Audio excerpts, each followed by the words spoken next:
when we talk about water conservation in our country, you have to look at areas of our nation, particularly because we have different kinds of ecology. We have deserts, we have plateaus, we have riverine plains, we have hills, we have all sorts of things. Now the important thing in all of this is that we have managed over the millennia to be able to function with the water that we have and the water that we can conserve. Now, in some cases, for instance, where the problem is the greatest in the desert areas, as we know.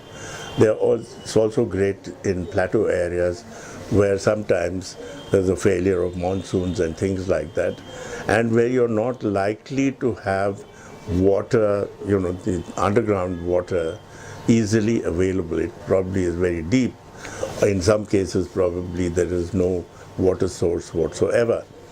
But over a long period of time, we have developed many water conservation kind of methods and methodologies. Now, I come from the Deccan. Now, the Deccan area, particularly the Telangana region and so on and so forth, where you have, it's essentially a plateau. There's no river running through it.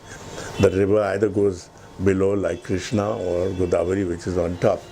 So you hardly have any water source, existent water source there. So the source of water is either through wells, but then wells are only useful when there is a recharging possibility into the wells. Now that can only happen if you actually conserve water on the surface. So we had a series of lakes and tanks, which was the way water used to be conserved. So during the monsoons, they would get recharged and slowly the water would percolate down to the level where you had other water and where it could be retained, and from there, of course, wells and so on would be dug that would bring the water out. Now, we've had these kind of methodologies used in the past.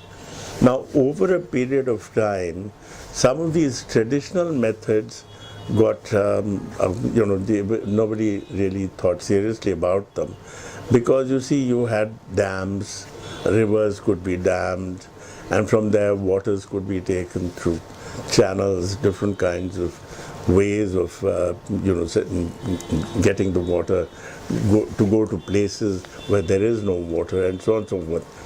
But by doing all that, some of our traditional means of conserving water disappeared. Now, I think it is time when we relook at some of these ways in which we used to conserve water over the longest period of time, and which I think there is a case. While we think in terms of conserving water, we have to think of our traditional ways, and some of the traditional ways probably can be brought back. Now, that's my own personal feeling. I'm no expert in this field, but I personally feel that there was a lot of sense in the traditional forms of conserving water.